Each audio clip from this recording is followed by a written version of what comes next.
कुछ पाने की हो आस आस, कोई अरमा हो जो खास खास आशाएं, हर कोशिश में हो बार बार करे दरियाओं को आर पार आशाएं, तूफानों को चीर के मंजिलों को छीन ले आशाएं, ले दिल की उम्मीदें हंसे दिल की, अब मुश्किल नहीं कुछ भी, नहीं कुछ भी,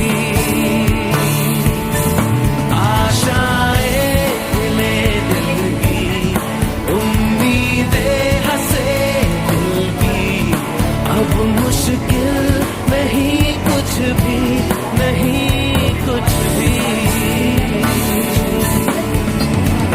চন্দ্র আর সূর্য কিন্তু কম্বিনেশন, কারণ দিন আর রাত্রি হিসেবে ঠিক।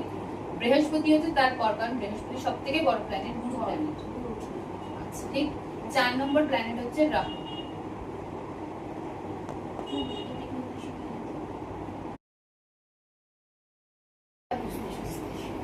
ঠিক, তারপরে হচ্ছে আমরা ধীরে ধীরে নাম্বারসের মানে শিখবো, কারণ প্রত্যেকটা নাম্বারের নিজস্ব যেরকম আগে থেকে যে ভ্যালু আছে, মিনিং আছে, যেগুলো আমাদের কানেক্ট করে।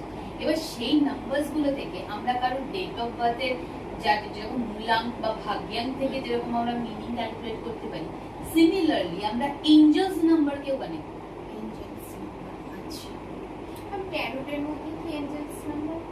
হ্যাঁ, ডাইরেক্ট থেকে এঞ্জেলস নাম্বার তুমি কানেক্ট করতে পারবে। বেসিক্যালি এঞ্জেলস নাম্বার মানে সেটা যদি আমি এখন তোমাকে বোঝাতে যাই, সবার আগে আমি যদি নিউরোলজি দিকে যাই, কারণ আমাকে এখানে নাম্বারস, এখানে সবার প্রথম আমরা নোটিস করি।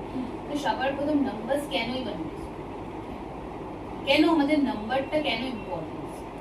আজ নাম্বারস এই কারণে ইম্পর্টেন্ট, যদি তুমি দেখো তোমার জন্ম তো একটা তারিখে হয়েছে, একটা মাসে হয়েছে, একটা সালে হয়েছে, তো ওটা থেকে কিন্তু তোমার এজ ক্যালকুলেশন হচ্ছে।